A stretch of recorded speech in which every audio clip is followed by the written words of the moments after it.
Al trazar el mapa y hacer la reconstrucción del asentamiento a partir de lo excavado, Nowicki pudo confirmar sus sospechas. La excavación ha revelado entre 25 y 30 casas como mínimo, por el momento. Los restos se encuentran en mal estado de conservación, pero aún podemos ver los muros y ver las habitaciones individuales, y podemos diferenciar cada casa. Carfi era una aldea grande, no era un asentamiento pequeño. Era una aldea habitada seguramente por entre 120 y 150 familias, entre 600 y 1200 personas. La aldea reconstruida, a unos 1160 metros por encima del nivel del mar, parecía hallarse totalmente fuera de su lugar. No es normal que haya una aldea tan grande en la roca y a semejante altura. Ahora que estamos al sol, la temperatura será de 35 grados. Pero si venimos en pleno invierno, este es un lugar muy frío y muy ventoso. No resulta agradable vivir aquí. ¿Qué haría un asentamiento permanente tan por encima de los lugares normales situados en las colinas bajas y en las llanuras? Debemos preguntar por qué la gente se trasladó a estos lugares, por qué la gente construyó sus casas en lugares de difícil acceso, por qué decidieron trasladar a sus familias a estas casas. ¿Por qué trasladaron todo su sistema económico a lugares tan altos, a la cima de las montañas? Aunque Pendlebury creyó que se trataba de un asentamiento más primitivo, la técnica del carbono empleada por Nowicki para datar la cerámica y otros artefactos lo situaron en la época de la catástrofe de la Edad del Bronce, el 1200 a.C. Antes del año 1200 a.C., la gente aún vivía junto al mar, en las llanuras y en los valles. Poco antes del 1200 a.C., vemos que muchos de estos lugares bajos o habían sido destruidos o abandonados. La cuestión inevitable era, ¿qué pudo haber obligado a estas poblaciones a trasladarse de la costa a las montañas? Nowicki acudió a los archivos históricos y arqueológicos, pero no pudo hallar consenso en lo relativo a qué pudo haber causado cambios tan dramáticos y repentinos. Existen toda clase de teorías para explicar el final de la Edad de Bronce tardía. Cometas, volcanes, extraterrestres, todo lo que se nos ocurra ya lo ha dicho alguien. Pero la mayoría de las hipótesis tenían que ver con la siempre presente amenaza del desastre natural. Una de las principales sugerencias es la sequía.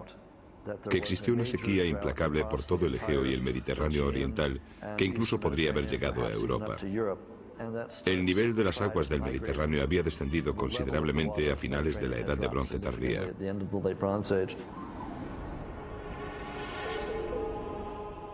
Otra posibilidad eran los devastadores terremotos que sacudían la región con regularidad.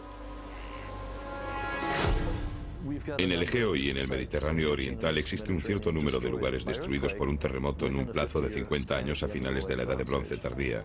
Micenas es destruida por un terremoto. Troya es destruida por un terremoto. Ugarit es destruida por un terremoto. Megiddo en Israel pudo haber sido destruida por un terremoto. El problema de decir que un único terremoto destruyó todos estos asentamientos es que todos ellos fueron destruidos en distintos momentos durante un periodo de 50 años. Aunque el momento en el que se producen los terremotos no coincide, sí que podrían estar relacionados.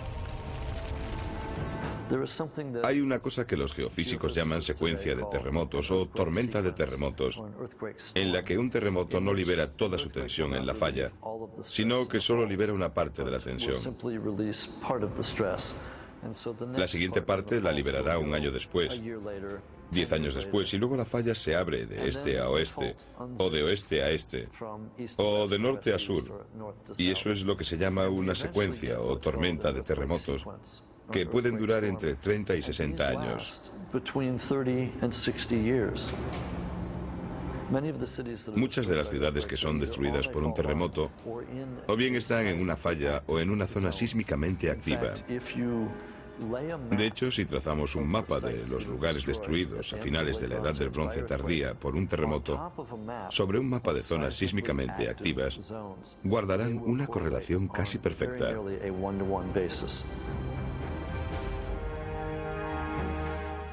Pero la teoría del terremoto siempre ha tenido sus detractores. La gente se recupera de los terremotos con más o menos rapidez. Eso está más que demostrado, incluso aunque los terremotos se repitan. Y para Nowicki, ningún desastre natural explica por qué una población se trasladaría a un lugar más escarpado. Es imposible que una gente traslade su aldea 1100 metros más arriba, a la cima de una roca. ¿Por qué? ¿Para huir de un terremoto deciden vivir al borde de una roca? No creo que esa gente huyese de un desastre natural. No tiene sentido. Para Nowicki, estos saltos inhóspitos e incómodos constituyen el último recurso de un pueblo. Un refugio que es fácil defender, diseñado para ofrecer protección, pero no de la naturaleza, sino de un enemigo humano. No tiene sentido vivir en una cornisa, al límite de un precipicio o en las lomas rocosas, a no ser para protegerse de una amenaza real proveniente de otro pueblo. Si la teoría de Nowicki sobre el apocalipsis del Egeo es correcta, deberían existir decenas de refugios esperando ser descubiertos en las altas montañas de Creta, asentamientos ocultos y de difícil acceso, perdidos durante generaciones. Si los encontramos, nos revelarán detalles de una lucha a vida o muerte entre los supervivientes que subsistieron en esas alturas imposibles y un enemigo lo bastante aterrador como para empujarlos a semejantes lugares.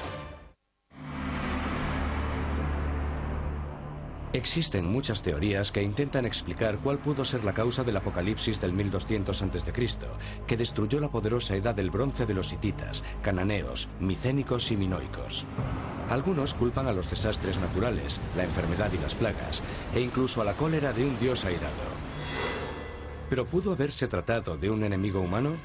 Y si fue así, ¿quiénes eran esas gentes capaces de condenar al olvido a unas culturas tan poderosas en el plazo de tiempo de una sola generación? Durante décadas, los arqueólogos cribaron las abundantes ruinas, pero hallaron solo algunas pistas aisladas. En la década de 1930, una tablilla de piedra que contenía un desesperado mensaje fue desenterrada en el norte de Siria.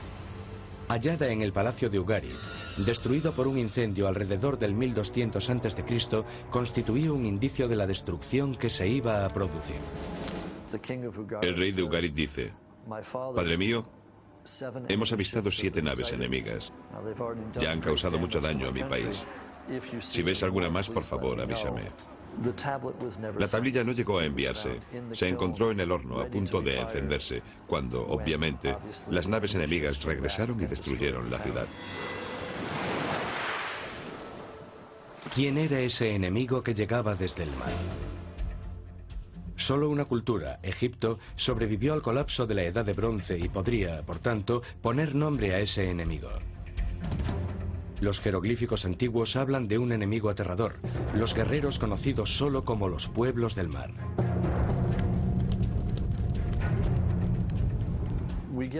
Todos los detalles que conocemos sobre el aspecto y los medios de transporte de los pueblos del mar los recibimos de los egipcios, además de los textos que los egipcios grababan